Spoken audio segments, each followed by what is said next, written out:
நாம் கர்த்தருடைய வார்த்தைக்கு செல்லுவோம், திருப்பிக் கொள்வோம். யோவான் எழுதின சுவிசேஷம் 3ஆம் அதிகாரம் 16ஆம் வசனம். தேவன் தம்முடைய ஒரே பேரான குமாரனை விசுவாசிக்கிறவன் எவனோ அவன் கெட்டு போகாமல் நித்திய ஜீவனை அடையும்படிக்கு அவரை தந்தருளி இவ்வளவாய் உலகத்தில் அன்பு கூர்ந்தார். ஜெபிப்போம். நல்ல பிதாவே, கர்த்தராகிய இயேசு நாமத்தில் உம்முடைய சமூகத்திலே நாங்கள் வருகிறோம். யாரிடத்திலே போவோம்? நித்திய ஜீவ வசனங்கள் உம்மிடத்தில் உண்டு என்று நாங்கள் பார்க்கிறோமே. தகப்பனே, ஸ்தோத்திரம். நித்திய ஜீவ வசனங்களுக்காக நாங்கள் நன்றி செலுத்துகிறோம். நித்திய ஜீவ வசனங்களை கொண்டு எங்களோடு நீர் பேசும். நித்திய ஜீவ வசனங்களை கொண்டு எங்களோடு கர்த்தாவே நீர் இடைபடும். வார்த்தைகளை எங்களுடைய உள்ளத்தில் வெளிப்பாட வெளிச்சமாய் மாற்றும். அவ்விதமாய் செய்தீராக ஸ்தோத்திரம். இயேசு நாமத்தில் பிதாவே, ஆமென். மறுபடியும் வாசிக்கிறேன். தேவன் தம்முடைய ஒரே பேரான குமாரனை விசுவாசிக்கிறவன் எவனோ அவன் கெட்டு போகாமல் நித்திய ஜீவனை அடையும்படிக்கு அவரை தந்தருளி இவ்வளவாய் உலகத்தில் அன்பு கூர்ந்தார். ஆண்டவராய் இயேசு கிறிஸ்துவை ஏற்றுக்கொள்ளாதவர்கள் இந்த கால வேளையிலே இருப்பீர் என்று சொன்னால், ஆண்டவராய் இயேசு கிறிஸ்துவை உடைய சொந்த இரட்சகராக, உடைய ஆண்டவராக, உடைய தேவனாக உடைய உள்ளத்திலே இல்லத்தில் நீங்கள் ஏற்றுக்கொள்ள வேண்டும்.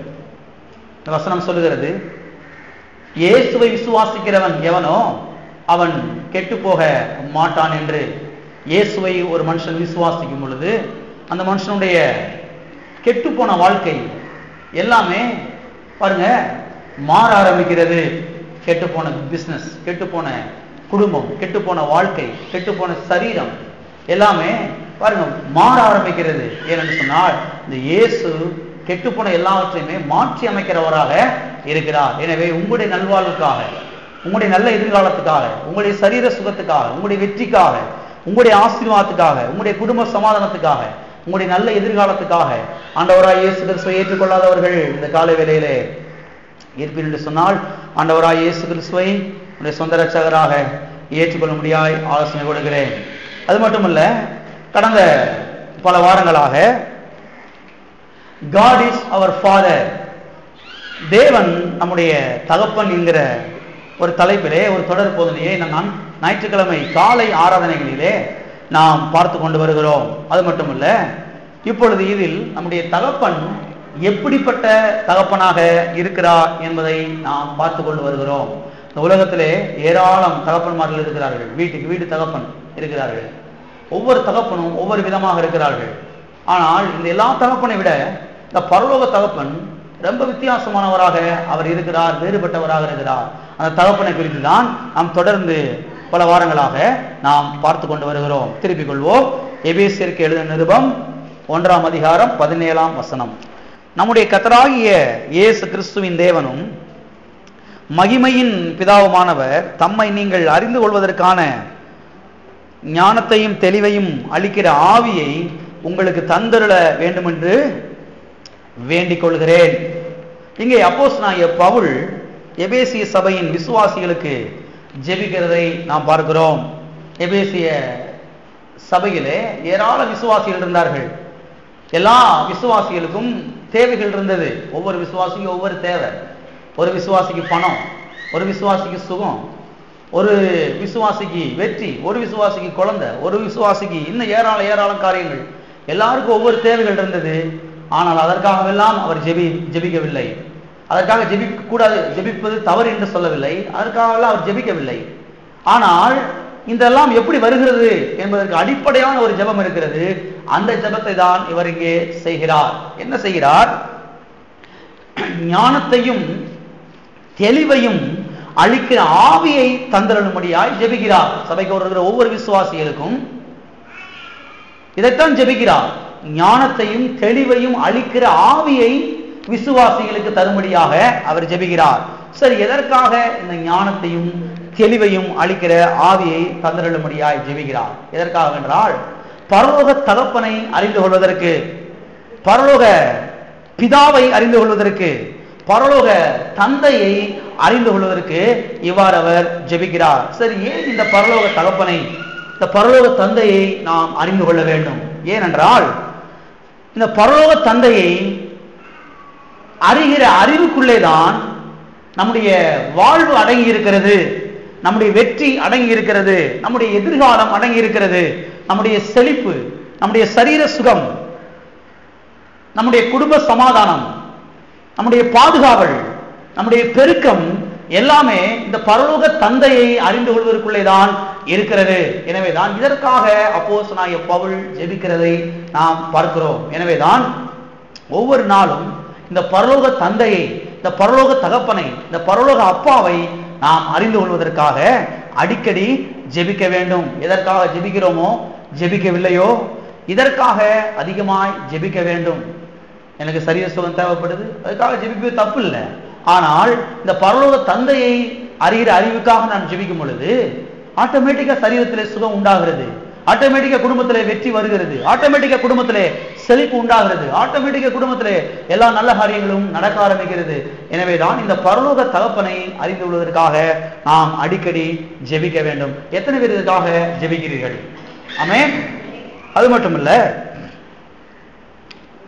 இப்பொழுது நம்முடைய தகப்பன் எப்படிப்பட்ட தகப்பனாக இருக்கிறார் என்பதற்கான காரியத்தை நாம் பார்த்து கொண்டு வருகிறோம். இதில் இதுவரைக்கும் 15 காரியத்தை நாம் பார்த்திருக்கிறோம். அது மட்டுமல்ல, இன்றைக்கு 16வது காரியத்தை நாம் பார்க்க போகிறோம். இன்றைக்கு 16வது காரியத்தை பார்த்துவிட்டு அடுத்த வாரத்திலிருந்து இன்னொரு புது தொடர் போதனையை நாம் பார்க்க போகிறோம். ஓகே, இன்றைக்கு இந்த 16வது காரியத்தை நாம் பார்ப்போம். 16வது காரியம் என்ன? நம்முடைய தகப்பன் பெரியவராக இருக்கிறார். நம்முடைய தகப்பன் பெரியவராக இருக்கிறார். எல்லாரும் வைத்து சொல்லுவோம், என்னுடைய தகப்பன் அவர் பெரியவர். என்னுடைய தகப்பன் அவர் பெரியவர். வாசிப்போம் 1 யோவான் 4ஆம் அதிகாரம் 4ஆம் வசனம். பிள்ளைகளே, நீங்கள் தேவனால் உண்டாயிருந்து அவர்களை ஜெயித்தீர்கள். ஏனெனில் உலகத்தில் இருக்கிறவனிலும் உங்களில் இருக்கிறவர் பெரியவர். உலகத்தில் இருக்கிறவனிலும் உங்களில் இருக்கிறவர் பெரியவர். எல்லாரும் கரங்களை வைத்து சொல்லுவோம், உலகத்தில் இருக்கிறவனிலும் என்னில் இருக்கிறவர் பெரியவர். நமக்குள்ள இருக்கிறவர் யார்? பெரியவரா சின்னவரா? சத்தத்தை காணும். பெரியவரா சின்னவரா? நம்ம ஊர்ல சொல்லுவாங்க, அவருக்கு சின்ன பையன், சுள்ளியான், பொடி பையன். பார்த்துருக்கிறீங்களா? நம்முடைய தேவன் யார்? பெரியவர். யாரை காட்டிலும் பெரியவர். அது ரொம்ப ரொம்ப முக்கியம். பெரியவர் பெரியவர் சொல்றது பெரிய விஷயம் கிடையாது. யாரை காட்டிலும் பெரியவர், அது ரொம்ப ரொம்ப முக்கியம். உலகத்தில் இருக்கிறவனிலும் நமக்குள்ள இருக்கிறவர் பெரியவர். உலகத்தில் இருக்கிறவனை காட்டிலும் பெரியவர். உலகத்தில் இருக்கிற மனுஷனை காட்டிலும் பெரியவர். உலகத்தில் இருக்கிற மனுஷியை காட்டிலும் பெரியவர். உலகத்தில் இருக்கிற பிசாசை காட்டிலும் பெரியவர். ஆமென். பெரியவர் சொல்றதுக்கும் எப்படி சொல்றதுக்கு ரொம்ப வித்தியாசம் இருக்குது. அது மட்டும் இல்ல, இந்த உலகத்தில் இருக்கிற செய்வனையை காட்டிலும், பிள்ளி சூனியத்தை காட்டிலும், மந்திரவாதத்தை காட்டிலும், மாந்திரிகத்தை காட்டிலும், மை வேலைகளை காட்டிலும், தகுடு வேலைகளை காட்டிலும் கர்த்தர் பெரியவர். ஆமென். எந்த சக்தியை காட்டிலும் கர்த்தர் பெரியவர். எல்லா காரணம் வைத்து சொல்லுவோம், இந்த உலகத்தில் இருக்கிற எந்த சக்தியை காட்டிலும் எனக்குள்ள இருக்கிறவர் பெரியவர். இன்னைக்கு மனுஷன் பாருங்க, செய்வனே பயந்து நடுங்கி போயிடுறான். செய்வனா இவனுக்கு வைத்தாலே போயிருப்பாரு. செய்வனு சொன்ன உனக்கு 3 நாள் வைத்தால போயிடும். கர்த்தர் சொல்றாரு, அந்த செய்வனை விட நான் பெரியவர். இப்போ உன் கண்ணு செய்வன மேல இருக்க கூடாது, கண்ணு ஏன் மேல இருக்கணும். கண்ணு செய்வன மேல இருந்துச்சுன்னா கண்டிப்பா வகுத்தால ஓடும். கண்ணு ஏன் மேல இருந்துச்சுன்னா நல்ல சுகமா இருப்ப, நல்ல ஆரோக்கியமா இருப்ப, நல்ல நிம்மதியா படுத்து தூங்குவேன். எதாவது நல்லா படுத்து தூங்கணும்னு நினைக்கிறீங்க? சிலருக்கு தூக்கம் வராது. ஏன்னா யாரோ செய்வனை வச்சுட்டாங்க, யாரும் உங்க காது வந்து ஓதிட்டு போயிட்டாங்க. அவன் வச்சிருக்க மாட்டான். உண்மையாவே உங்களை பீதியை கிளப்புறதுக்காக பிசாசு யாரோ ஒரு மனுஷனை பயன்படுத்தி உங்கள்கிட்ட வந்து காதில் ஓதிட்டு போயிடுவான். அவன் உண்மையா வச்சிருக்க மாட்டான். கேட்ட மாத்திரத்தில் அவ்வளவுதான். அன்னைக்கூட நிம்மதி போச்சு, தூக்கமே வராது ஐயாவுக்கு. கர்த்தர் சொல்றாரு, இங்க பாரு, என்னுடைய வார்த்தைகளை பார், நான் யார் என்பதை பார். இந்த உலகத்தில் இருக்கிற எந்த சக்தியை விட, எந்த பிசாசை விட நான் பெரியவர். அந்த பெரியவராக நான் உனக்குள்ளே இருக்கிறேன். ஆமென். நான் எங்கேயே உட்கார்ந்து இருக்கல, மலையில இமயமலைக்கு அடியில உட்கார்ந்து இருக்கலப்பா, உனக்குள்ள நான் இருக்கிறேன். பாருங்க, இந்த வெளிச்சம் நமக்குள்ளே பெருக வேண்டியது அவசியமா இருக்கிறது. கர்த்தர் உடனே அவர் எங்கேயோ இமயமலையில உட்கார்ந்து இருக்கிறார். கர்த்தர் அங்கதான் இல்ல, கர்த்தர் எனக்குள்ளே இருக்கிறார். எத்தனை விசுவாசிக்கிறீங்க? கர்த்தர் எனக்குள்ளே இருக்கிறார். உலகத்திலேயே பெரியவர். எல்லா செய்வனை விட, மந்திரவாதத்தை விட, பிசாசை விட, பேயை விட, அது குட்டி பிசாசா இருக்கட்டும், பெரிய பிசாசா இருக்கட்டும், அது தமிழ்நாடு பிசாசா இருக்கட்டும், ஆந்திரா பிசாசா இருக்கட்டும், அது கர்நாடகா பிசாசா இருக்கட்டும், மலையாள பிசாசா இருக்கட்டும், எந்த பிசாசை விட எனக்குள்ள இருக்கிற கர்த்தர் பெரியவர். ஆமென். அதனால தெருவுக்குள்ள போகும்போது தைரியமா போங்க. சில அந்த தெருவுக்குள்ளே போக மாட்டாங்க. நான் வீம்புக்குனே போறது தெருவுக்குள்ள. ஏன்னா நான் போன அந்த பிசாசு ஓடிய பேர் வேற தெருவு வழியா. இதுதான் விசுவாச தேவனுடைய பிள்ளைகளே. அந்த குட்டி பனைமரத்து பக்கத்துல என்னமோ இருக்கான். குட்டி பனைமரமாவது பெரிய பனைமரமாவது. நான் அந்த பனைமரத்துக்கிட்ட போயிட்டு நின்னா பிசாசு நடுங்கணி செஞ்சு போயிடுவான், ஓடியே போயிடுவான். ஏன்னா அந்த பிசாசை விட எனக்குள்ள இருக்கிற அந்த கர்த்தர் அவர் பெரியவர். ஆமென். பாருங்க, இந்த வெளிச்சம் அநேக பிரசங்கியார்கள் கூட இல்ல பாருங்க. இன்னைக்கு அநேக பாஸ்டர்களுக்கு, அநேக விசுவாசிகள் இல்ல பாருங்க. இல்லாதனால நைட்ல தூக்கம் வர மாட்டேங்குது. அன்னைக்கு ஒரு அம்மா சொல்றாங்க, நைட்ல தூக்கம் வர மாட்டேங்குது பாஸ்டர், பிசாசு எங்க வீட்டுக்குள்ள சட்டி பானையில உருட்டி விடுது. பிசாசு வந்து சட்டி பானையில உருட்டி விடுதா? பிசாசு சட்டி பானையை உருட்டி விடுற அளவுக்கு நீங்க என்ன பண்ணிக்கிட்டு இருக்கீங்க? இங்க ஒரு மிதி மிதிச்சவன் வெளியே பார்த்தா வேணா அதை விட்டு சட்டி பானையை உருட்டுதா? நான் சொல்லி கொடுத்தேன், ஏசு ரத்தத்தை என் வீட்டை சுத்தி தெளிக்கிறேன், என் மேல தெளிக்கிறேன் சொல்லி தூங்குங்க, நல்லா தூங்குவீங்க. அடுத்த நாள் நல்லமா வந்தாங்க, பாஸ்டர் என்னுடைய வாழ்க்கையில 20 வருஷத்துல ஆண்டவராக ஏற்றுக்கொண்ட 20 வருஷத்துக்கு கழிச்சு நேத்தான் நான் நிம்மதியா படுத்து தூங்கினேன். 20 வருஷமா எங்க சர்ச்சில் ஒரு நாள் எதுவும் சொல்லிக் கொடுத்ததே கிடையாது. சபைகள் எதுக்கு இருக்குது பாருங்க, பாஸ்டும் சேர்ந்து கொடுத்து சிஸ்டர் உங்க பக்கத்துல போகாதீங்க, முதல்ல உங்க மண்டையில கொட்டணும், ஒரு மண்டையில தலையில ஓங்கி பாஸ்டும் சேர்ந்துக்கிட்டு அந்த தெருவு பக்கம் போகாதீங்க சிஸ்டர், அங்க அந்த பிசாசு வேலை செய்யுது. உனக்குள்ள இருக்கிறவர் யாரியா? இந்த வெளிச்சம் உனக்குள்ள இல்லையா? யோசிப்பார். எவ்வளவு பெரிய தேவன் இருக்கிறாரு. இன்னைக்கு எடுத்து காமிக்க பாருங்க நம்முடைய தேவன் யார் என்பதை. ஆச்சரியப்படுவீர்கள். கர்த்தர் யார்? கர்த்தர் யார் என்கிற வெளிச்சம் இல்லாதனாலதான் இங்க மொட்டி மோதிக்கிட்டு கிடக்குது. இருட்ட கண்டா கூட உங்களுக்கு பேய் நினைக்கிறேன். அது பழமரத்து மேல யாரும் துணியை காய போட்டுருக்கேன், வெள்ளை துணியை.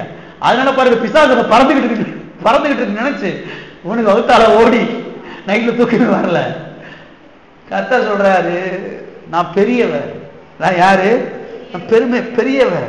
எனவே இந்த உலகத்தில் இருக்கிற எந்த சக்தியை விட, எந்த பிசாசை விட, எந்த செய்விடையை விட நமக்குள்ள இருக்கிற கர்த்தர் அவர் பெரியவர். எல்லாம் மறுபடியும் கரங்களை வைத்து சொல்லுவோம், எனக்குள்ள இருக்கிற கர்த்தர் பெரியவர்.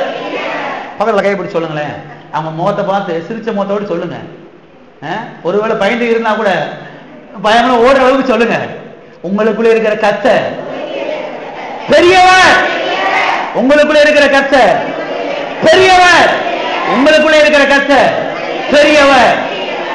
பெரியவரா சின்னவரா? இந்த ஒரு நாள் மறக்கக்கூடாது, ஒரு நாள் மறக்கக்கூடாது. கர்த்தர் எவ்வளவு பெரியவர் என்பதை மறக்க கூடாது. அது மட்டும் இல்ல, இப்பொழுது கர்த்தர் எவ்வளவு பெரியவர் என்பதை இந்த இயற்கையை பார்த்தாலே அறிந்து கொள்ளலாம் என்பதை உங்களுக்கு நான் சத்தியவேதத்திலிருந்து எடுத்து காண்பிக்க விரும்புகிறேன். ஒரு சில வசனங்களை வாசித்து இந்த இயற்கையை பார்த்தாலே கர்த்தர் எவ்வளவு பெரியவர் என்பதை நாம் அறிந்து கொள்ளலாம். வாசிப்போம். 1 ராஜாக்கள் எல்லாரும் எடுத்து பாருங்க இந்த வசனங்கள்லாம். கர்த்தர் எவ்வளவு பெரியவர் என்பதை. 1 ராஜாக்கள் 8ஆம் அதிகாரம் 27ஆம் வசனம். இங்கே சாலமோன் ஜெபிக்கிறான். தேவன் மெய்யாக பூமியிலே வாசம் பண்ணுவாரோ? இதோ வானங்களும் வானாதி வானங்களும் உம்மை கொள்ளாதே, நான் கட்டின இந்த ஆலயம் எம்மாத்திரம். இங்கே சாலமோன் அவன் ஜெபிக்கிறான். ஒரு ஆலயத்தை கட்டியிருக்கிறான் கர்த்தருக்காக. அந்த ஆலயத்தை பிரதிஷ்டை பண்ணி முடித்து விட்டு அவன் ஜெபிக்கிறான். என்ன ஜெபிக்கிறான்? இதோ வானங்களும் வானாதி வானங்களும் உம்மை கொள்ளாதே. என்ன செய்யாதே? கொள்ளாதே. ஒரு ரூமுக்குள்ள ஒரு 10 பேர் அடைச்சு போட்டுடலாம். ஏன்னா அந்த ரூம் அவ்வளவுதான் கொள்ளும், அவ்வளவுதான் பிடிக்கும். அந்த ரூம் 10 பேர் தான் உள்ள இருக்க முடியும். இங்க சாலமோன் சொல்லுகிறான், வானங்களும் வானாதி வானங்களும் உம்மை கொள்ளாதே. அப்ப கர்த்தர் எவ்வளவு பெரியவர் பாருங்க. வானத்தை கொஞ்சம் பாருங்க, அடிக்கடி வீட்டுக்கு போய் வானத்தை பாருங்க. வானம் எவ்வளவு பெருசா இருக்குது. விஞ்ஞானிகள் சொல்லுகிறார்கள், வானம் ஒவ்வொரு நாளைக்கு வளர்ந்து கொண்டே போகுதான். வானத்தோட நீளத்தை யாருமே கண்டுபிடிக்கல, வானம் வளர்ந்து கொண்டே போகுதான். இங்கே சாலமோன் சொல்லுகிறான், வானாதி வானங்கள் உம்மை கொள்ளாதே. அப்ப கர்த்தர் எவ்வளவு பெரியவர் பாருங்க. சிந்திச்சு பார்க்க முடியுதா? எது உம்மை கொள்ளாதே? வானங்களும் வானாதி வானங்கள் உம்மை கொள்ளாதே. நம்முடைய அப்பா எவ்வளவு பெரியவர் என்பதை எண்ணி பாருங்கள். பிரச்சனை வரும்போது, போராட்டங்கள் வரும்போது, எதிர்ப்புகள் வரும்பொழுது, சரீரத்தில் சில வியாதியின் அறிகுறிகள் காணப்படும் பொழுது கர்த்தர் எவ்வளவு பெரியவர் என்பதை சிந்தித்து பாருங்கள். அது மட்டுமல்ல, நம்முடைய பிரச்சனையை தேவனோடு ஒப்பிட்டு பார்க்கும்போது அந்த பிரச்சனை ஒன்றுமே இல்லை என்பதை அறிந்து கொள்ளுங்கள். கர்த்தர் பெரியவர், பிரச்சனை என்பது நத்திங், ஒண்ணுமே இல்லை, அது தூசியிலும் தூசி. எனவே எப்போது பிரச்சனைய, போராட்டத்தை, எதிர்ப்பை, வியாதியை பார்ப்பதற்கு பதிலாக வானாதி வானங்களும் கொள்ளாத இந்த தேவனை என்ன செய்ய வேண்டும்? நீங்கள் பார்க்க வேண்டும். வியாதி ஒண்ணுமே கிடையாது, கடன் பிரச்சனை என்பது அது ஒண்ணுமே கிடையாது, பொல்லாத மனிதர்கள் அவருடைய பிரச்சனை அது ஒண்ணுமே கிடையாது. இரவும் பகலும் இதை என்ன செய்ய வேண்டும்? தியானிக்க வேண்டும். எதை தியானிக்கணும்? கர்த்தர் எவ்வளவு பெரியவர், கர்த்தர் எவ்வளவு பெரியவர், இதை என்ன செய்ய வேண்டும்? நீங்கள் தியானிக்க வேண்டும். வாசிப்போம். ஏசாயா 66ஆம் அதிகாரம் 1ஆம் வசனம். கர்த்தர் சொல்லுகிறது என்னவென்றால், வானம் எனக்கு சிங்காசனம், பூமி எனக்கு பாதபடி. நீங்கள் எனக்கு கட்டும் ஆலயம் எப்படிப்பட்டது, நான் தங்கியிருக்கும் ஸ்தலம் எப்படிப்பட்டது. இங்க நீங்கள் கவனிக்க வேண்டிய வார்த்தை, வானம் எனக்கு சிங்காசனம், பூமி எனக்கு பாதபடி. கர்த்தர் வானத்துல உட்கார்ந்து இருந்தாருன்னா அவருடைய கால் எங்க படுதான்? எந்திரிச்சிருந்தாரு எவ்வளவு பெரிய ஆளா இருப்பாரு. இந்த சேர்ல பாருங்க, நம்ம உட்கார்றோம், அங்க உட்கார்ந்தா கால் தரையில படுது. ஏன்னா நம்ம அவ்வளவுதான் உயரம், நம்ம உயரத்துக்கு ஏற்ற மாதிரி என்ன செஞ்சிருக்காங்க? சேர செஞ்சிருக்கிறாங்க, அவ்வளவுதான். சிலருக்கு அது கூட தட்டாது தரையில, அவ்வளவுதான் நமக்கு சேர் இருக்குது. கர்த்தருக்கு எது சேரா? வானம். எது பாதபடியா? பூமியா. அங்க உட்கார்ந்து இருந்தாருன்னா எங்க கால் படுது? அவர் எழுப்பி நின்றாரு, எவ்வளவு பெரிய ஆளா இருப்பாரு. அவ்வளவு பெரிய தேவன் ஆவியாகி உங்களுக்குள்ளே வாசம் பண்ணுகிறார். எவ்வளவு பெரியவர் என்பதை மனதிலே கொண்டு வாருங்கள். எப்பயுமே பிரச்சனைய, போராட்டத்தை, பிசாச, மந்திரியங்களை, மைவேளைகளை, அந்த பொல்லாத மனிதனை குறித்தே சிந்திச்சு பயந்து நடுங்கிக் கொண்டிருக்காதீர்கள்.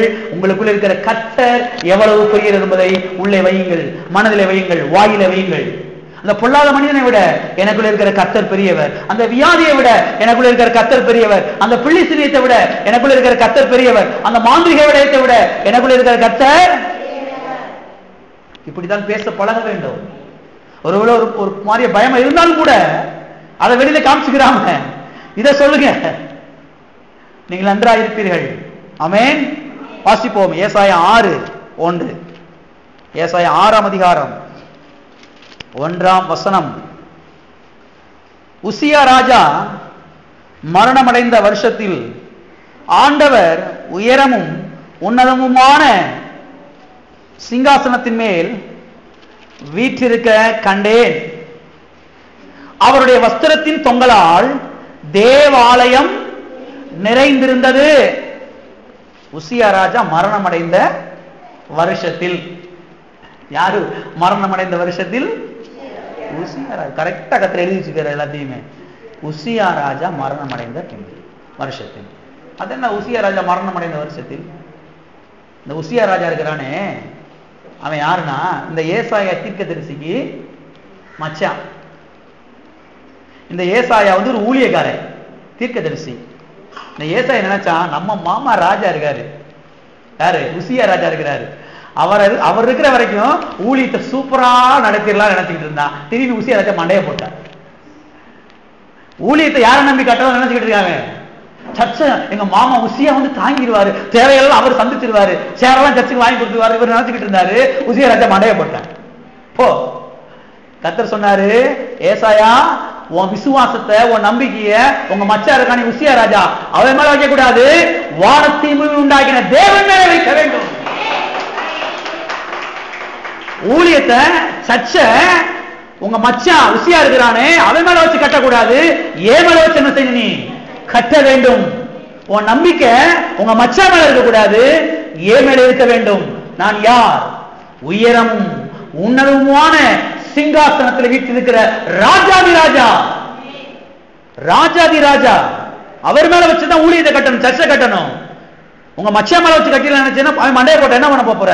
உசியா ஏசாய் மண்டையை பிச்சுக்கிட்டு இருக்கா, அவன் மண்டையை போட்டா இவன் மண்டையை போட்டு பிச்சுக்கிட்டு இருக்கா. நம்ம ராஜா மச்சா இருக்காரு நினைச்சோம், அவர் திடீர்னு மண்டையை போட்டாரு. அதான் சொல்றேன், எங்க இருக்கிற எல்லாருக்கும் அனாவசியமாக மனுஷன் மேல நம்பிக்கை வைக்காதீங்க. மனுஷன் மேல நம்பிக்கை வைத்தீங்க சொன்னா நான் சொல்லுகிறேன், தோற்று போய் விடுவீர்கள். நீங்கள் நம்பிக்கை வைக்க வேண்டிய ஒரே ஒருத்தர் வானத்தை பூமி உண்டாக்கின கர்த்தர்.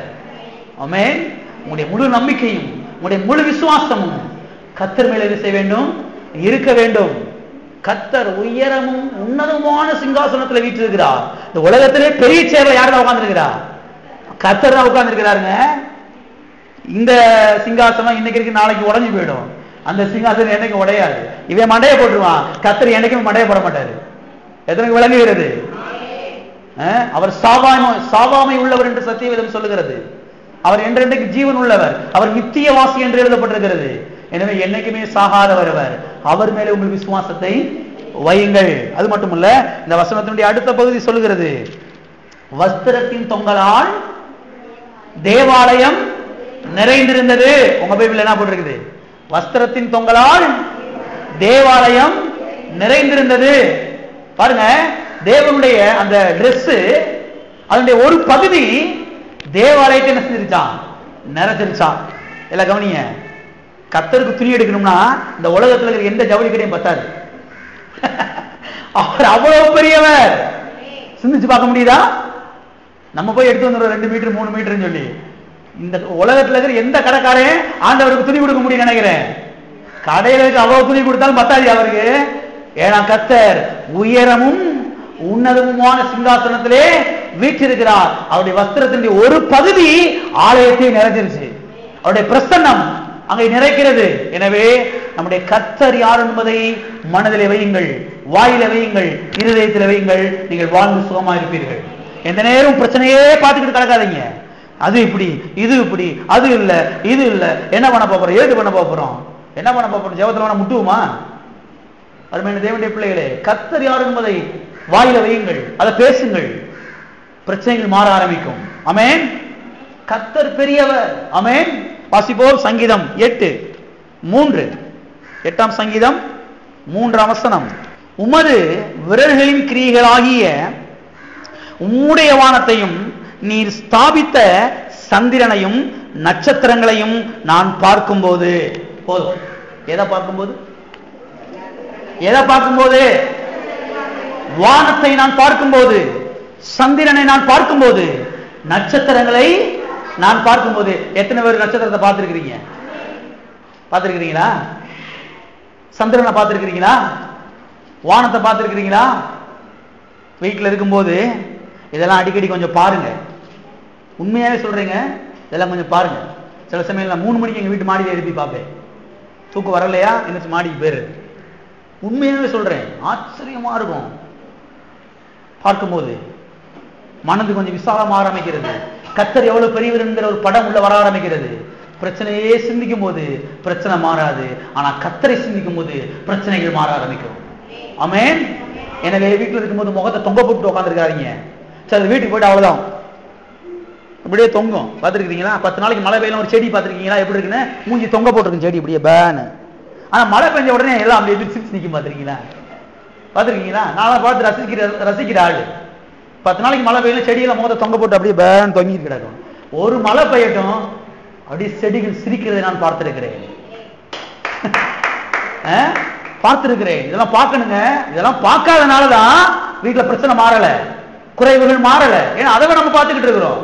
எனவே வீட்டுல இருக்கும்போது சேர்ல உட்காந்துக்கிட்டு தலையில ஒரு துண்டை போட்டுக்கிட்டு குத்த வச்சு, சேர்ல ஏறி குத்த வச்சு உட்காந்துக்கிட்டு, தரையில குத்த வச்சுக்கிட்டு உட்காந்துருக்குது ஒண்ணு இருக்குது, சேர்ல ஏறி குத்த வச்சு உட்காந்துக்கிட்டு பிரச்சனையே யோசிக்கிறது. பிரச்சனை மாறாது, பிரச்சனை மாறாது, வியாதிகள் மாறாது.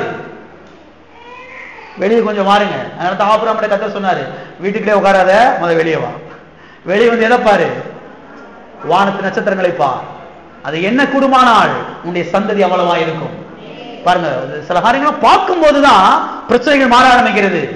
பிரச்சனையே பார்த்துக்கிட்டு இருந்தா பிரச்சனை மாறவே மாறாத அருமையான தேவனுடைய பிள்ளைகளே. எனவே வீட்டில் இருக்கும் பொழுது இதெல்லாம் பாருங்க. காகங்கள் பாடுகிறத பாருங்க, குருவிகள் பாடுகிறத பாருங்க, தண்ணிகள் அங்க இருந்து பாருங்க அப்படியே மலையில இருந்து விழுகுது.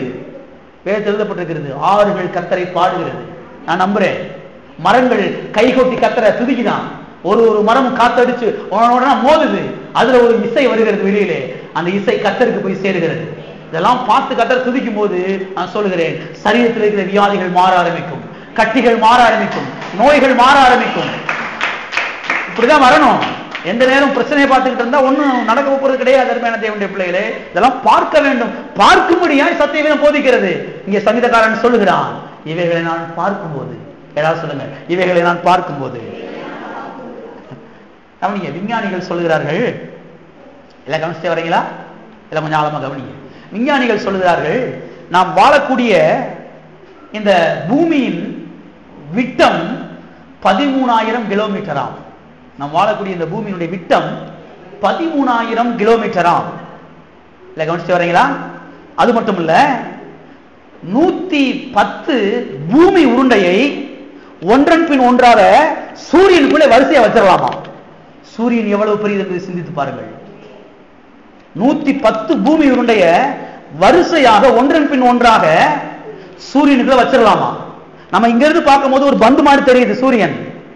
சூரியன் எவ்வளவு பெரியது என்பதை கவனித்து பாருங்கள்.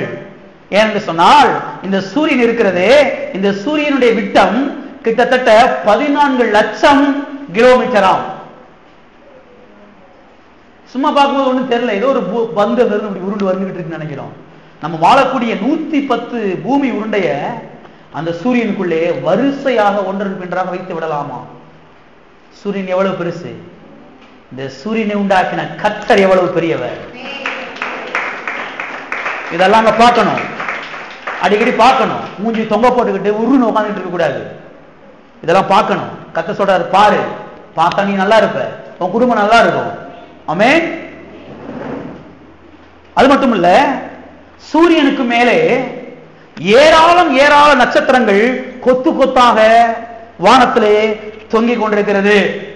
அதிலே ஒரு நட்சத்திரம் இருக்கிறதாம். அந்த நட்சத்திரத்துக்கு ரெட் சூப்பர் ஜெயிண்ட் என்று பெயர். கவனிங்க, இந்த நட்சத்திரத்துக்குள்ளே ஒன்றன் பின் ஒன்றாக 800 சூரியனை உள்ள வைத்து விடலாமா? 800 சூரியனை அந்த ஒரு நட்சத்திரத்துக்குள்ளே வைத்து விடலாமா? அது மட்டுமல்ல, இதைவிட பிரம்மாண்டமான நட்சத்திரங்கள் லட்சக்கணக்கிலே வானத்திலே தொங்கிக் கொண்டிருக்கிறது. நம்ம இங்கிருந்து பார்க்கும் போது ஏதோ எறும்பு மாதிரி தெரியுது நட்சத்திரம். யோசித்து பாருங்க, இந்த ஒரு நட்சத்திரத்துக்குள்ளே 800 சூரியனை ஒன்றன் பின் ஒன்றாக வரிசையா வச்சிடலாமா? ஒரு நட்சத்திரத்துக்குள்ள. இதை போல லட்சக்கணக்கில் நட்சத்திரங்கள் வானத்திலே தொங்கிக் கொண்டிருக்கிறது. எவ்வளவு ஆச்சரியமா இருக்குது பாருங்க.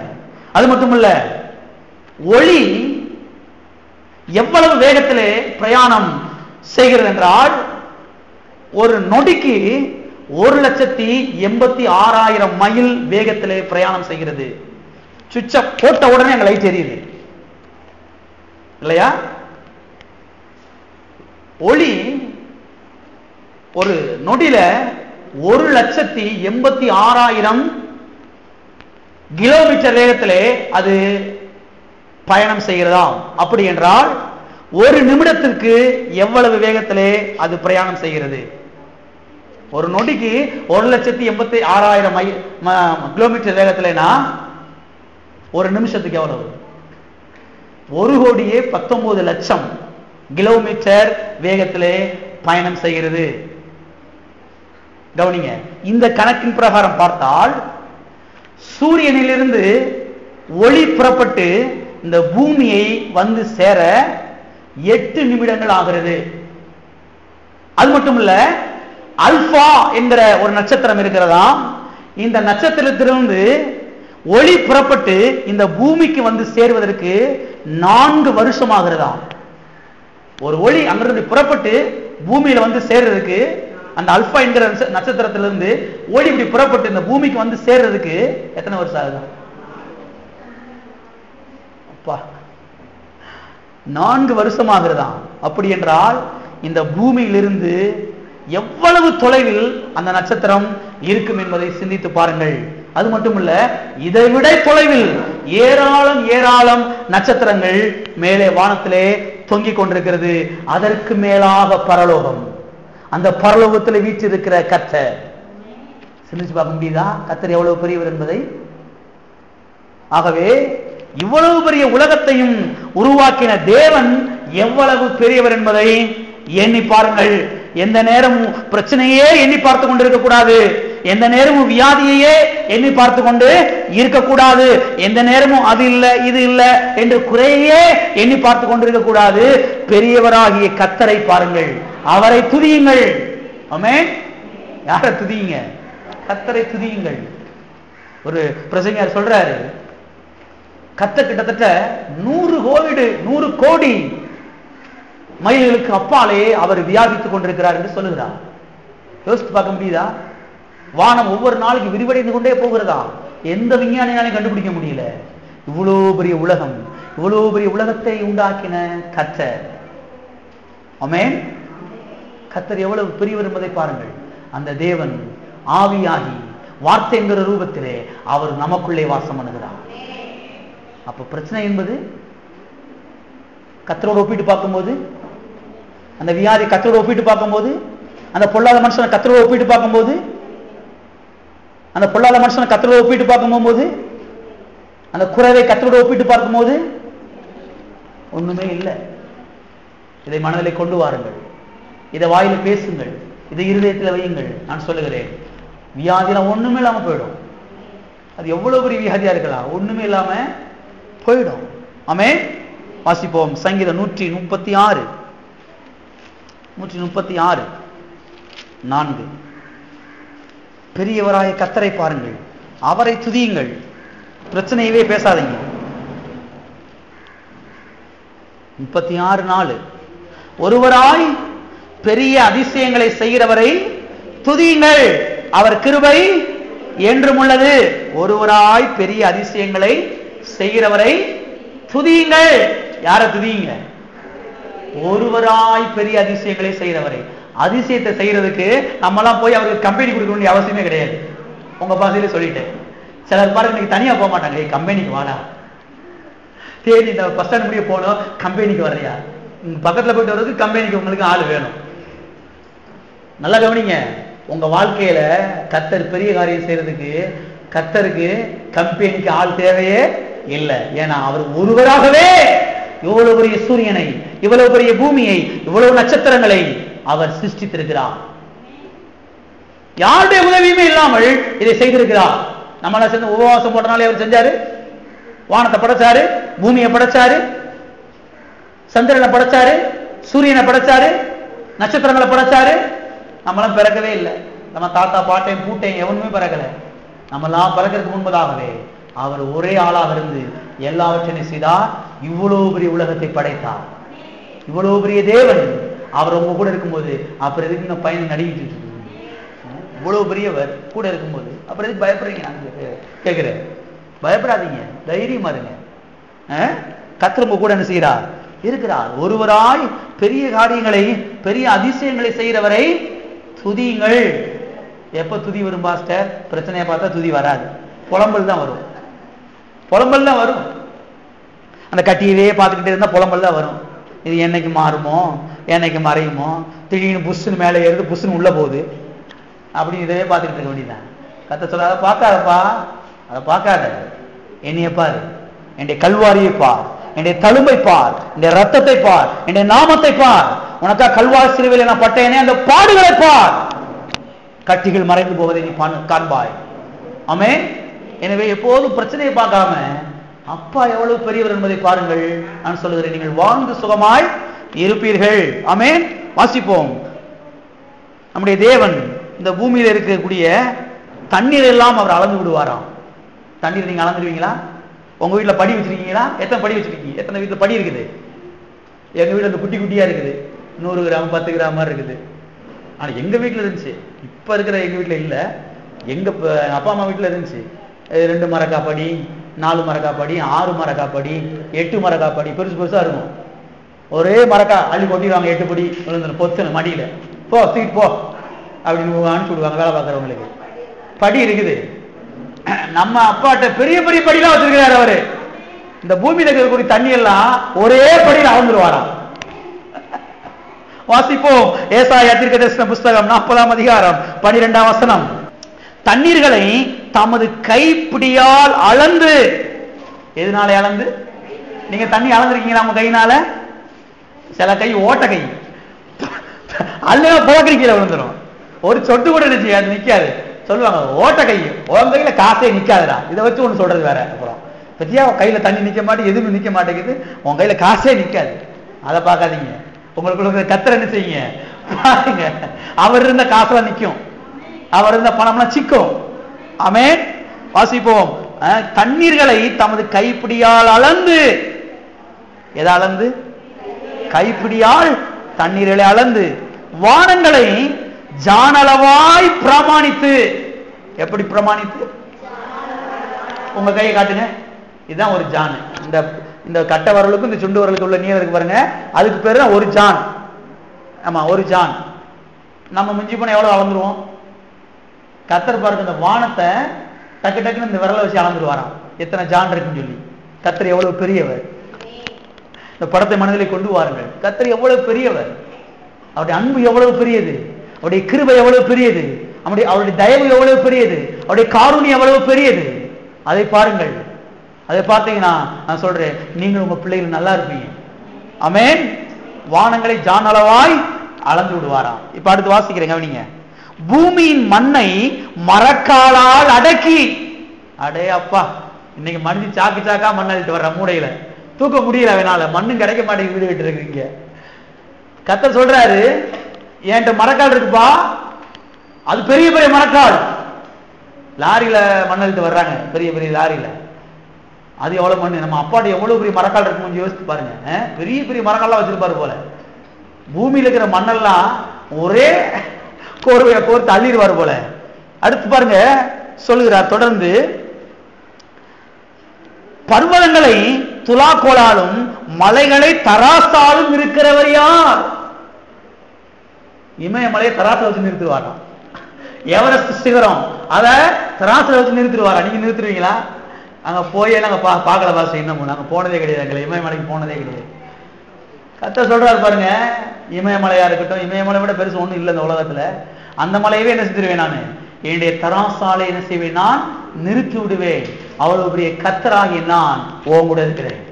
அதை மனதிலே கொண்டு வா, அதை வாயில வை, அதை பேசு. எப்போது கர்த்தர் பெரியவர் என்கிற அந்த ஒரு படம் மனதில் என்ன செய்யட்டும், இருக்கட்டும். இதெல்லாம் கொஞ்சம் பாரு, இந்த மலையெல்லாம் அடிக்கடி கொஞ்சம் பாருங்க. நம்ம ஊர் பாருங்க, ரொம்ப அருமையான ஊர். சிலருக்கு தேனியே பிடிக்காது, எனக்கு தேனி ரொம்ப பிடிக்கும். ஏன்னா பார்க்கறதுக்கு நிறைய இருக்கு இங்க, பார்க்கறதுக்கு நிறைய. சுத்திலும் மலை இருக்குது பாருங்க. இந்த மலையெல்லாம் பார்க்கும்போது நான் கர்த்தரை தான் பார்க்கிறேன். இந்த மலையை உண்டாக்கினது கர்த்தர். இந்த மலை இந்த இடத்துல வச்சதுக்கு யாரு? கர்த்தர். இந்த இடத்துல இந்த பூமி, இந்த மலை இந்த இடத்துல வைக்கலைன்னா பூமி ஒழுங்காவே சுத்தாது, தாறுமாற சுத்திடும். கர்த்தர் எந்த மலை எங்கன வைக்கணுமோ அவனை கரெக்டா வச்சிருக்கிறாரு. அந்த பூமி அழகா சுத்திட்டு இருக்குது. இதா இருக்கிறீங்களா? இப்பதான் அதவே சிலர் யோசிக்கிறீங்க. எந்தெந்த மலை எங்கக்குள்ள இருக்கணுமோ அங்கக்குள்ள இருக்கணும். அது இருந்தா தான் அந்த பூமி உள்ள கரெக்டா சுத்தும். இல்லைன்னா தாறுமாற சுத்தி எல்லாம் போக வேண்டியதான், போண்டியா. எல்லாத்தையும் கரெக்டா வச்சிருக்கிறார் பாருங்க. அருமையான தேவனுடைய பிள்ளைகளே, தண்ணீரை கைப்பிடியால் அளக்கிறவர், வானங்களை ஜானளவாய் அளக்கிறவர், பூமியில் இருக்கிற மண்ணை மரக்காலாலே அள்ளுகிறவர். பாருங்க, ஜானளவாய் என்ன செய்கிறார்? அளக்கிறார். ஏராளம் காரியங்கள் சொல்லப்பட்டிருக்கு பாருங்க சத்திய வேதத்திலே. மலைகளை தராசால் என்ன செய்கிறவர்? நிற்கிறவர். நம்முடைய தேவன் பாருங்க எவ்வளவு பெரியவர் என்பதை சிந்தித்து பார்க்க வேண்டியது அவசியமாக இருக்கிறது. வாசிப்போம் 40:15. இதோ ஜாதிகள் ஏற்ற சாலில் தொங்கும் துளி போலவும் தராசிலே படியும் தூசி போலவும் எண்ணப்படுகிறார்கள். இதோ தீவுகளை ஒரு அணுவை போல தூக்குகிறார். தீவு எப்படி தூக்குறாரா? ஒரு அணுவை போல தூக்குகிறாரா. தீவு உங்களுக்கு தெரியுதா? இலங்கை இருக்கே, அது ஒரு தீவு. சுத்திலும் தண்ணி, அது ஒரு தீவு. அந்த தீவை கர்த்தர் எப்படி தூக்கிடுவாரா? ஒரு அணு மாதிரி. அணுனா ஒரு கண்ணுக்கு தெரியாத அளவுக்கு இருக்குது. ஒரு இது நுண்ணுயிரின்னு சொல்லுவாங்க இல்லையா, அது மாதிரி கர்த்தர் என்ன செய்வாராம்? இந்த விரலை தூக்கி வரான். இலங்கையை, ஸ்ரீலங்காவை தூக்கிடுவாராம். கர்த்தர் எவ்வளவு பெரியவர் என்பதை பாருங்கள். இதெல்லாம் பாருங்க, நோட்ஸ் எடுத்து வீட்டில் போய் உட்காந்து திரும்ப திரும்ப தியானிச்சு பார்க்கணும். இந்த வசனங்கள்லாம் எடுத்து பார்க்கணும், திரும்ப திரும்ப பார்க்கணும். இங்கே பார்க்கறதோட சரி, வீட்டில் தூக்கி போட்டுட்டு அடுத்த வாரம் என்ன செய்யுது? பைபிள் எடுக்கிறது.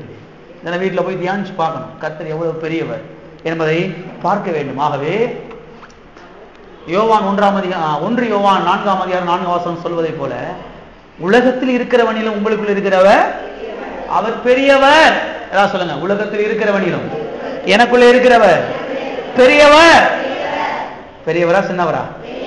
பெரியவர். வாசிப்போம். நமக்கு பெரிதாய் தோன்றுகிற காரியங்கள் கர்த்தருக்கு லேசான காரியம் என்று பாருங்க சத்தியம் சொல்லுகிறது. நமக்கு பெருசா நினைக்கிற காரியம் கர்த்தருக்கு லேசான காரியம். கர்த்தருக்கு லேசான காரியம். எல்லாம் சொல்லுங்க. லேசான காரியம். லேசான காரியம். சத்தியமே வரமாட்டேங்குது. சொல்லுங்க. லேசான காரியம். எது லேசான காரியம்? நமக்கு பெருசு சொல்றோம்ல, இது நம்மளால முடியுமா? சில சொல்லிட்டு இருக்காங்க, கார் நம்மளால வாங்க முடியுமாயா? வாங்க முடியாதுன்னா வாங்க முடியாம போயிடும். கடைசியில் உட்காந்துருக்க முடியாது அப்படியே. சில சொல்றாங்க, வீடு நம்மளால கட்ட முடியுமா? முடியாதுன்னா முடியாம போயிடும். போங்க. அப்புறம் கர்த்தர் சொல்றாரு, எனக்கு லேசான காரியம். உனக்கு வீடை கட்டி கொடுக்கிறது எனக்கு லேசான காரியம். உனக்கு பிள்ளையை கொடுக்கிறது எனக்கு லேசான காரியம். உன் கண்ணை ஏமால வை. டாக்டர் ரிப்போர்ட் மேல வைக்காத, அது மேல உன் கண்ணை வைக்காத. லேசான காரியம் எனக்கு இருந்து உன்னை ஜெயிக்க வைக்கிறது எனக்கு லேசான காரியம். ஆமென். உனக்கு மாப்பிள்ளை கொண்டு வந்து சேர்க்கிறது எனக்கு லேசான காரியம். உனக்கு பொண்ணை கொண்டு வந்து சேர்க்கிறது எனக்கு லேசான காரியம். திருமணத்துக்கு தேவையான பணத்தை கொண்டு வந்து உனக்கு கொடுப்பது எனக்கு லேசான காரியம். கர்த்தர் சொல்லுகிறார், விசுவாசியுங்கள். எந்த நேரமும் இது முடியுமா இது முடியாதா? உங்களுக்கு முடியாதுங்க. கர்த்தரால முடியும். கர்த்தருக்கு லேசு என்பதை தெரிந்து கொள்ளுங்கள். உங்களுக்கு பெருசுன்னு தெரியுதெல்லாம் கர்த்தருக்கு லேசு. எல்லாம் சொல்லுங்க. கர்த்தருக்கு லேசு. சொல்ல முடியுதா? சிலருக்கு வாய் கொளறுது. சொல்லுங்க. கர்த்தருக்கு லேசு. என்னை ஜெயிக்க வைக்கிறது கர்த்தருக்கு லேசு. ஆமென். சொல்லிக்கிட்டே போங்க வீட்டுக்கு போகும்போது. எனக்கு பெருசா தோன்றது கர்த்தருக்கு லேசு. ஆமென். இந்த வியாதியை சுகமாக்குறது கர்த்தருக்கு லேசு. எனக்கு பிள்ளை கொடுப்பது கர்த்தருக்கு லேசு. எனக்கு மாப்பிள்ளை கொண்டு வருவது கர்த்தருக்கு லேசு. எனக்கு பொண்ணை கொண்டு வருவது கர்த்தருக்கு லேசு. என் பிள்ளைக்கு நல்ல சமாதானத்தை கொண்டு வந்து சேர்ப்பது கர்த்தருக்கு லேசு. பெரிய வீடை கட்டுறது கர்த்தருக்கு லேசு. நல்ல வண்டியை எனக்கு கொடுப்பது கர்த்தருக்கு லேசு. ஆமென். ஆமென். வருதா? ஆமென். என்ன அர்த்தம்? அப்படியே ஆகட்டும்னு அர்த்தம். எனக்கு நல்ல காரை கொடுப்பது கர்த்தருக்கு லேசு. விசுவாசிக்கணுங்க. ஒரு அம்மா பாருங்க, அவங்க சொன்னாங்களாம், அவங்க மயன் மத்திய அரசாங்கத்தில் வேலை பார்த்தாராம். சம்பளமே 400 ரூபா தானா இந்த காலத்துல. ஆனா அந்த அம்மா சொன்னாங்களாம், என் மயன் காரு வாங்குவான், நான் உட்காந்து போவேன். சொல்லுவாங்களா பாருங்க, டெய்லி சொல்லுவாங்களா, என் மயன் காரு வாங்குவான், நான் உட்காந்து போவேன். என் மயன் காரு வாங்குவான், நான் உட்காந்து போவேன். சம்பளம் எவ்வளவு? சிந்தித்து பாருங்கள். கொஞ்ச நாள் கழிச்சு உண்மையாவே கார் வாங்கிட்டாங்களா பாருங்க. கார் வாங்கினா அவங்க வீட்டுல பிள்ளைங்க நிறைய. இந்த அம்மா காரை உட்கார்ந்ததுக்கு போகாத மற்றவங்களுக்கு இடம். ஏன்னா இவங்க தானே விசுவாசித்தாங்க. அந்த காருக்காக விசுவாசது யாரு? என் மயன் காரு வாங்குவான், என் மயன் 400 ரூபாய் சம்பளம் வாங்குற, 300 ரூபாய் சம்பளம் வாங்குற, அதை பத்தி எனக்கு கவலையே கிடையாது. நாங்கள் ஆராதிக்கிற எங்களுடைய தேவன் அவர் பெரியவர். கார் அவருக்கு கொடுப்பது லேசு. ஆமென். லேசு. அதனால பாருங்க, உங்க சம்பளத்து மேல கண்ணை வைக்காதீங்க. உங்க சம்பளத்தை வாங்கி 10 நாளைக்கு கூட ஓட்ட முடியாதுங்க. அது எனக்கு தெரியும், கர்த்தருக்கும் தெரியும். சம்பளத்தை வாங்கி 10 நாளைக்கு கூட வராது. கர்த்தரை பாருங்கள். நமக்கு பெருசா தோன்றது, கர்த்தருக்கு லேசு. ஆமென். விசுவாசிக்கிறீங்களா? இந்த சர்ச்சுக்கு நான் கார்ல வந்து இறங்குவேன். நான் என் பிள்ளைகளும் கார்ல வந்து என்ன செய்வோம்? இறங்குவோம். ஆமென். விசுவாசிக்கணும். விசுவாசிக்கலைன்னா ஓட்டத்துக்கு கூட கிடைக்காது. திட்டமா சொல்றேன். விசுவாசிக்கலைன்னா ஓட்டத்துக்கு பீத்தத்துக்கு கூட கிடைக்காது. தெரிய வேண்டியது கடைசி வரைக்கும். விசுவாசித்தால் தேவனுடைய மகிமையை காண்பாய். ஆமென். சிலருக்குள்ள இப்பதான் விசுவாசம் வருது. என் மயன் கார் வாங்குவான், நான் சர்ச்சுக்கு வருவேன். ஆமென். வாங்குங்க. அதுக்கு தான் நாங்க பிரசவம் பண்ணிக்கிட்டு இருக்கிறோம்.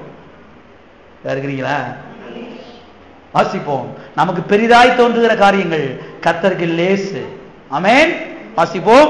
2 நாளாகமம் 14ஆம் அதிகாரம் 11ஆம் வசனம். ஆசா தன் தேவனாகிய கர்த்தரை நோக்கி கூப்பிட்டு, கர்த்தாவே, பலம் உள்ளவனுக்காகிலும் பலன் அற்றவனுக்காகிலும் உதவி செய்கிறது உமக்கு லேசான காரியம். போதும். உமக்கு லேசான காரியம். எல்லாம் கவனிங்க. நான் பலவானா, நான் பலன் இல்லாதவனா என்பதை பற்றி கேள்வியே கிடையாது. எனக்கு உதவி செய்வது கர்த்தருக்கு லேசு. ஆமென். சில சொல்லுவாங்க, எனக்கு நல்ல ரத்தம் இருக்குது. எவ்வளவு நாளைக்கு இருக்கும்? சில அதுல நம்பிக்கை போடுவோம். நான் சொல்றேன், கடைசி வரைக்கும் நல்ல ரத்தம் உங்களுக்கு இருக்கட்டும். ஆனா உங்க நம்பிக்கை யார் மேலதான் இருக்கணும்? கர்த்தர் மேலதான் இருக்கணும். பலன் உள்ளவனுக்காகிலும் பலன் அற்றவனுக்காகிலும் உதவி செய்வது உமக்கு லேசான காரியம். எல்லாரும் 2 கரங்களை வைத்து சொல்லுவோம், எனக்கு உதவி செய்வது கர்த்தருக்கு லேசான காரியம். எனக்கு உதவி செய்வது கர்த்தருக்கு லேசான காரியம். எனக்கு உதவி செய்வது கர்த்தருக்கு லேசான காரியம். ஆமென்.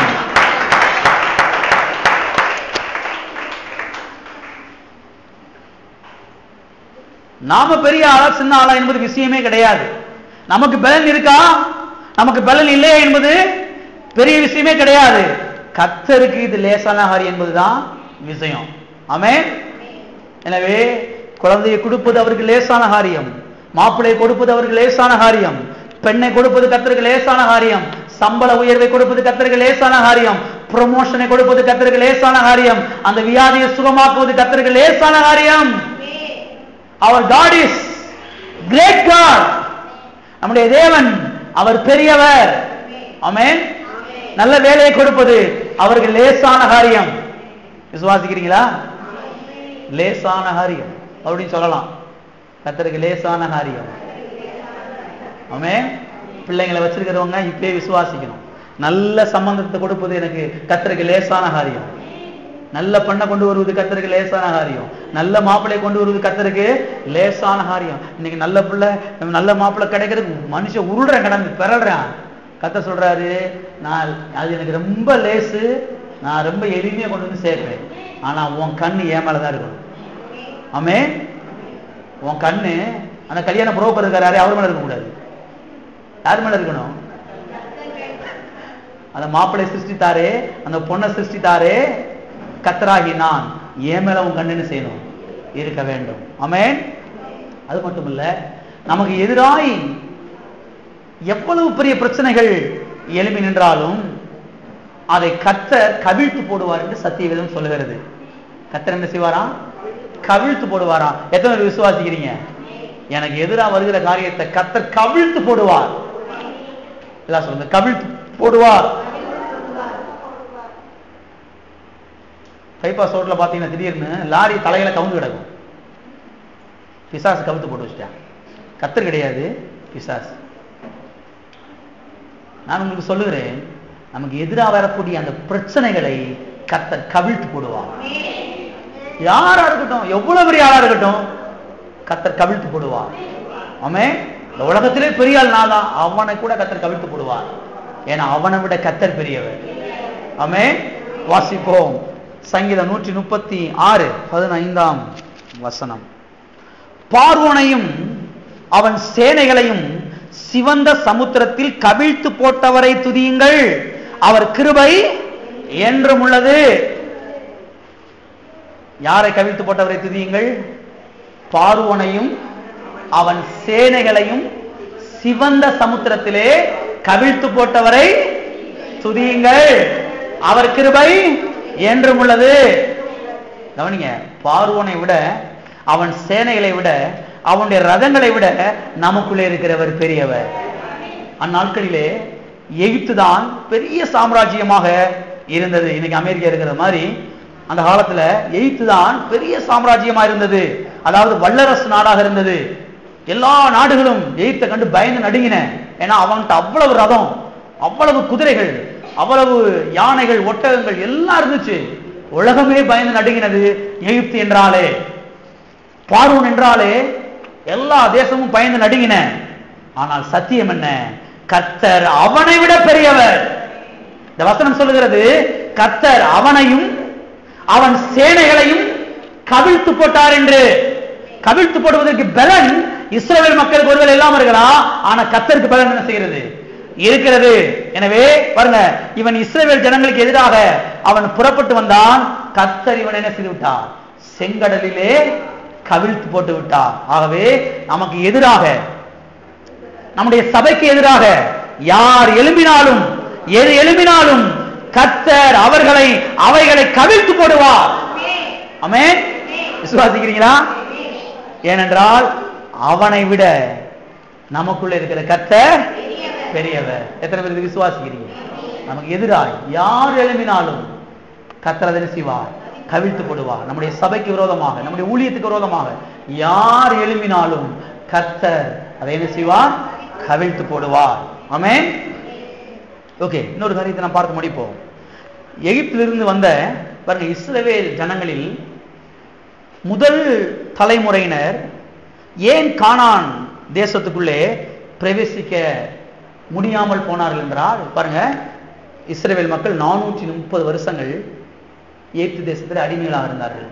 கர்த்தர் இவர்களை ஆட்டுக்குட்டியின் ரத்தத்தினால மீட்டெடுத்து செங்கடல் வழியாக அவர்களை பாலும் தேன் ஓடுகிற நலவும் விசாலமுமான கானான் தேசத்துக்கு அழைத்து கொண்டு போனார். செங்கடலை 2ஆக பிளந்து அதன் வழியாக கொண்டு வந்தார். கண்மலை பிளந்து தண்ணீரை அவர்கள் குடிக்க கொடுத்தார். கசந்த தண்ணீரை மதுரமான தண்ணீராய் மாற்றினார். இன்னும் ஏராளமான அற்புதங்களை அவர்கள் கர்த்தர் செய்தார். வானத்திலிருந்து அன்றாட சாப்பாடு கீழே விழுந்துச்சு. மன்னா என்கிற உணவு எல்லாவற்றையும் செய்து கர்த்தர் அவர்கள் அழைத்து கொண்டு போகிறார். நீங்க கவனிக்க வேண்டிய விஷயம், இஸ்ரவேல் மக்கள் அந்த எகிப்து தேசத்துக்கு வந்தாங்க இல்லையா, அதுல இருந்து வந்த அந்த முதல் தலைமுறையினர் 2 பேரை தவிர யாருமே இந்த கானான் தேசத்துக்குள்ள போகல. காலேப், யோசுவா, இந்த 2 பேரை தவிர எல்லா ஜனங்களுமே வனாந்திரத்திலே மரித்து போனார்கள். அவருடைய பிள்ளைகள் தான் போய் சேர்ந்தார்கள். கவனிங்க, இதற்கு காரணம் என்ன? ஏன் இந்த 30 லட்சம் இஸ்ரவேல் மக்கள், அந்த முதல் தலைமுறையினர் ஏன் அவர்கள் வனாந்திரத்தில் மரித்து போனார்கள்? ஏன் கர்த்தராலே இந்த பாலும் தேன் ஓடுற தேசத்தில் கொண்டு போய் சேர்க்க முடியல? இதுக்கு பல காரணங்களை நாம் சொல்லலாம். அதுல முக்கியமான ஒரு காரணம் என்னவென்றால், கர்த்தர் எவ்வளவு பெரியவர் என்பதை இவர்கள் விசுவாசிக்காமல் போனார்கள். எனவேதான் அவர்களாலே கானானுக்குள் பிரவேசிக்க முடியவில்லை. மறுபடியும் சொல்றேன், கவனிங்க, கர்த்தர் பெரியவர் தான், ஆனால் இவருடைய வாழ்க்கையில கர்த்தர் பெரிய காரியங்களை செய்யலை. அதாவது பெரிய காரியங்களை செய்யலைன்னா இவர்கள் பாலும் தேன் ஓடுற தேசத்துக்கு கொண்டு போய் சேர்க்கல. ஏன் சேர்க்கலைன்னா, கர்த்தர் எவ்வளவு பெரியவர் என்பதை இவர்கள் என்ன செய்யல? விசுவாசிக்கவில்லை. வாசிப்போம். என்னாகமம் 13ஆம் அதிகாரம் 31, 32, 33. அவர்களோட கூட போய் வந்த மனிதரோ, நாம் போய் அந்த ஜனங்களோடு எதிர்க்க நம்மாலே கூடாது, அவர்கள் நம்மை பார்க்கிலும் பலவான்கள் என்றார்கள். நாங்கள் போய் சுற்றி பார்த்து வந்த அந்த தேசம் தன் குடிகளை பட்சிக்கிற தேசம். நாங்கள் அதில் கண்ட ஜனங்கள் எல்லாரும் மிகவும் பெரிய ஆட்கள். அங்கே ராட்சத பிறவியான ஏனாக்கின் குமாரராகிய ராட்சதரையும் கண்டோம். நாங்கள் எங்கள் பார்வைக்கு வெட்டுக்கிளிகளை போல் இருந்தோம், அவர்கள் பார்வைக்கும் அப்படியே இருந்தோம் என்று சொல்லி, இப்படி இஸ்ரவேல் புத்திரருக்குள்ளே தாங்கள் சுற்றி பார்த்து வந்த தேசத்தை குறித்து துர்ச்செய்தியை பரம்ப செய்தார்கள். பாலும் தேன் ஓடுற தேசத்தை வேவு பார்க்கறதுக்கு, உளவு பார்க்கறதுக்காக போறாங்க 12 பேர். 12 கோத்திரத்திலையும் 12 பேரை அனுப்புறாங்க.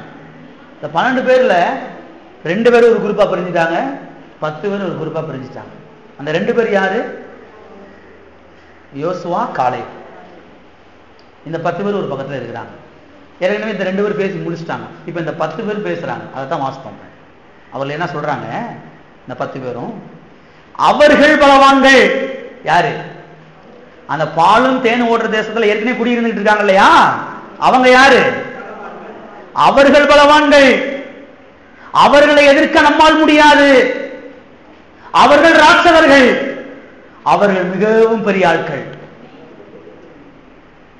கவனிச்சீங்களா நான் சொன்னத? கவனிங்க. கர்த்தர் எவ்வளவு பெரியவர் என்று ஒரு வார்த்தை கூட அவங்க சொல்லல. கர்த்தர் எவ்வளவு பெரியவர் என்று ஒரு வார்த்தை கூட இந்த 10 பேர் என்ன செய்யல, சொல்லல. அவன் பலவான். அப்ப நீ யாரு? நீ யாருப்பா? உங்க தேவன் யாருப்பா? உங்க தேவன் யாரு? உங்க கூட வர்றாரு, அவர் யாரு?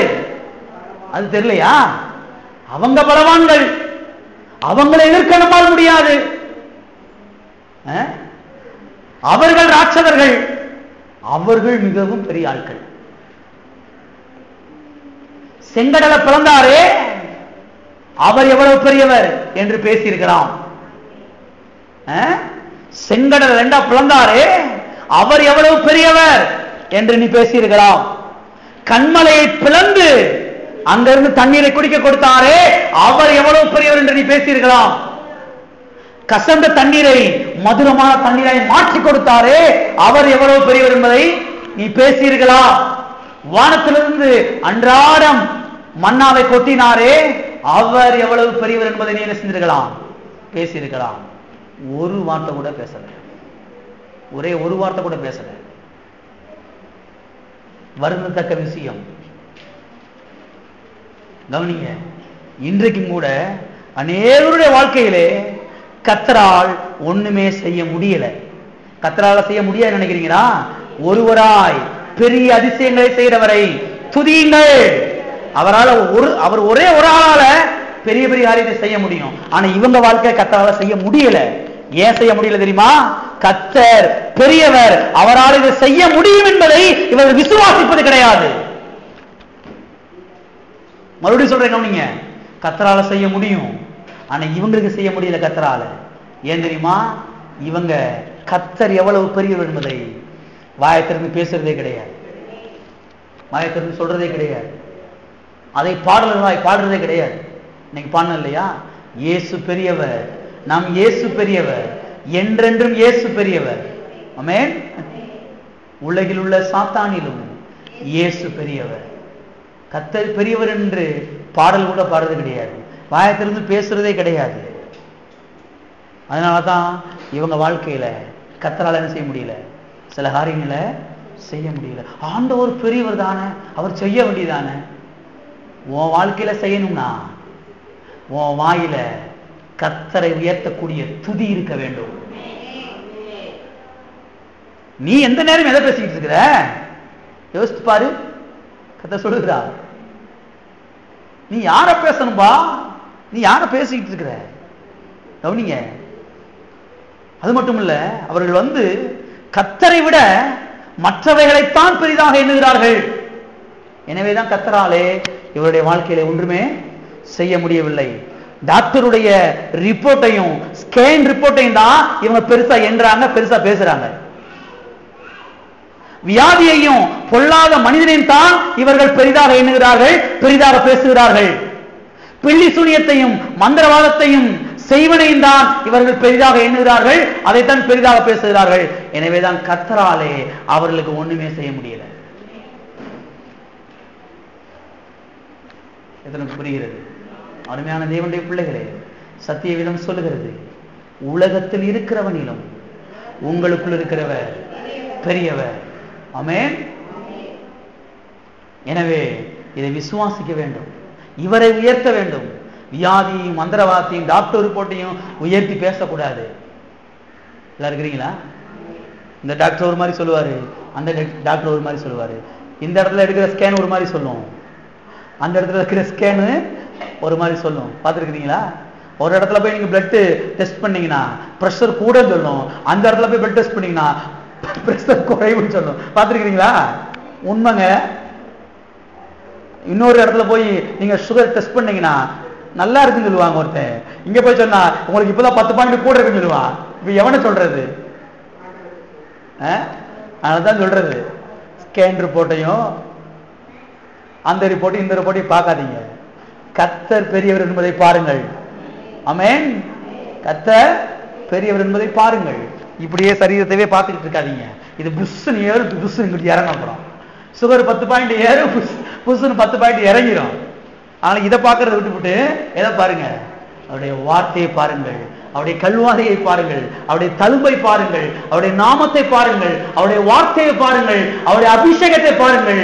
அவரை பாருங்கள், நீங்கள் வாழ்ந்து சுகமாக இருப்பீர்கள். ஆமென். எல்லாம் எழுப்பி நிற்போம், ஜெபிப்போம். எல்லாரும் கர்த்தரை நாம் ஸ்தோத்திரிப்போம். பார்க்க வேண்டியதை பாருங்க, பார்க்க கூடாததை விட்டுருங்க. ஹalleluya, ஹalleluya, ஹalleluya. ஸ்தோத்திரம், ஸ்தோத்திரம், ஸ்தோத்திரம். என்னை பலப்படுத்துகிற கிறிஸ்துவினாலே எல்லாவற்றையும் செய்ய எனக்கு பலன் உண்டு. ஆமென். வண்டியை வாங்க எனக்கு பலன் உண்டு, காரை வாங்க எனக்கு பலன் உண்டு, வீடை கட்ட எனக்கு பலன் உண்டு. ஆமென். வீடை நம்மளால கட்ட முடியுமா? உங்களால முடியாது. உங்களை பலப்படுத்துகிற கிறிஸ்துவால முடியும். ஆமென். உங்களால முடியும், முடியாது உண்மைதான். ஆனா உங்களுக்குள்ள இருக்கிறாரே அந்த கிறிஸ்துவாலே முடியும். அதனால அடிக்கடி உங்க வீட்டு வாசல்ல ஒரு கார் நிக்கிற மாதிரி பாருங்க. அருமையான கார் வந்து வீட்டு வாசல்ல நிக்குது பாருங்க. பாத்தீங்கன்னா சீக்கிரம் வாங்கிடுவீங்க. கர்த்தர் அதுக்குரிய வாசலை திறப்பார், அதுக்குரிய எல்லா தேவைகளையும் சந்திப்பார், அதுக்குரிய எல்லா வழிவாசல்களையும் திறந்து கொடுப்பார், வாய்க்க செய்வார். ஆமென். விசுவாசியுங்கள்.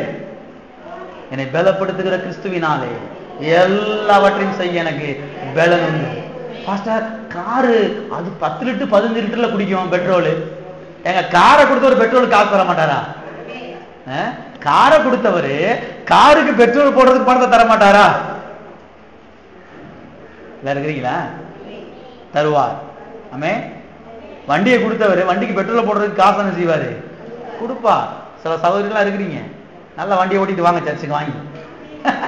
பாஸ்டர் நம்ம பொம்பளையால ஓட்டலாமா? ஆட ஓட்டிட்டு வாங்க நீங்க வாங்கி, கர்த்தருக்காக, கர்த்தர் நாம மகிமைக்காக வாங்கி என்ன செய்யுங்க, ஓட்டிட்டு வாங்க. உங்களுக்காகவே நல்லா ஸ்கூட்டி அதுன்னு போட்டிருக்கிறாங்க. வாங்க விசுவாசத்துல வாங்கி ஓட்டிட்டு வாங்க. ஒரு 2 நாள் ஓட்டிட்டீங்கன்னா ஓட்டிடுவீங்க. சைக்கிள் மாதிரி இதெல்லாம் ஓட்ட தெரியாதே பாஸ்டர், ஒரு 4 நாளைக்கு ஓட்டினா முடிஞ்சு, ஈஸியா ஓட்டிடலாம் வண்டியை. வண்டி வாங்கிட்டீங்கன்னா பக்கத்துல 2 பேரும் சேர்த்து கூட்டிட்டு வரலாம் சர்ச்சுக்கு. எல்லாம் இருக்கிறீங்களா? கார் வாங்கிட்டீங்கன்னா பக்கத்துல ஒரு 2 பேரும் செய்யலாம், கார்ல வச்சு சர்ச்சுக்கு வாங்க கூட்டிட்டு வரலாம், வந்து சுகமா இருப்பார்கள். ஆமே. கார் எதுக்கு 10 பேரை கூட்டிட்டு வர்றது, சர்ச்சு கூட்டிட்டு வர்றது. இருக்கிறீங்களா? விசுவாசியங்கள். ஹalleluya. உலகத்தில் இருக்கிறவனிலும் எனக்குள்ளே இருக்கிறவர் பெரியவர், எனக்குள்ளே இருக்கிறவர் பெரியவர். அடிக்கடி வெளியில வந்து வானத்தை பாருங்க, நட்சத்திரங்களை பாருங்க, சூரியனை பாருங்க. அதன் மூலமாய் அது சிருஷ்டித்த கர்த்தரை பாருங்கள். கர்த்தர் எவ்வளவு பெரியவர் என்பதை பாருங்கள். வியாதியே பார்க்காதீங்க, அந்த நோயையே பார்க்காதீங்க, அந்த கட்டியையே பார்க்காதீங்க, ஸ்கேன் ரிப்போர்ட்டை பார்க்காதீங்க. கர்த்தரை பாருங்கள், வார்த்தையை பாருங்கள். ஹalleluya. அவருடைய நாமத்தை பாருங்கள். ஹalleluya, ஹalleluya. ஸ்தோத்திரம், ஸ்தோத்திரம். நல்ல பிதாவே, கர்த்தராகிய இயேசு நாமத்தில் உம்முடைய சமூகத்திலே நாங்கள் வருகிறோம். ஆசீர்வதிக்கப்பட்ட இந்த வேலைக்காக நாங்கள் உங்களுக்கு நன்றி செலுத்துகிறோம். உலகத்தில் இருக்கிறவனே, எங்களுக்குள்ள இருக்கிறவரே, நீர் பெரியவர் என்பதை இன்னைக்கு நாங்கள் அறிந்து கொண்டோம். இன்னமும் உம்மை குறித்து நாங்கள் அறிந்து கொள்ள என்னுடைய மனதை நீர் பிரகாசமாக்கும். தகப்பனே, உமை குறித்தான வெளிப்பாடுகளுக்கு அதிகமாய் உண்டாகட்டும். பிள்ளைகள் வாழ்ந்து சுகமா இருக்கட்டும். கர்த்தாவே, உமக்கு ஸ்தோத்திரம். இந்த வியாதியை விட, இந்த கடன் பிரச்சனையை விட, இந்த கட்டியை விட நீர் பெரியவர் கர்த்தாவே. இவர்களுக்கு நீர் அதிசயங்களை செய்ய முடியும் என்பதை விசுவாசிக்கிறோம். மாப்பிள்ளை கொடுக்க உம்மாலே முடியும். பொண்ணை கொடுக்க உம்மாலே முடியும். பணத்தை கொடுக்க உம்மாலே முடியும். குழந்தையை கொடுக்க உம்மாலே முடியும். நல்ல வீடை கொடுக்க உம்மாலே முடியும். நல்ல காரை கொடுக்க உம்மாலே முடியும். நல்ல வண்டியை கொடுக்க உம்மாலே முடியும். ஆண்டவரே, நாங்கள் விசுவாசிக்கிறோம். பிள்ளைகளுடைய மனது உடைய வார்த்தையினாலே மேலே எழுப்பட்டும். அவ்விதமாய் செய்தி அதற்காக ஸ்தோத்திரம்.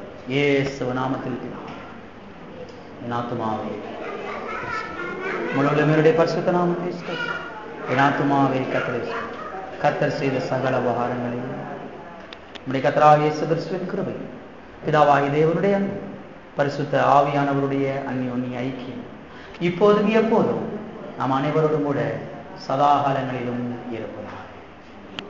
கர்த்தர் உங்களை ஆசீர்வதிப்பார்.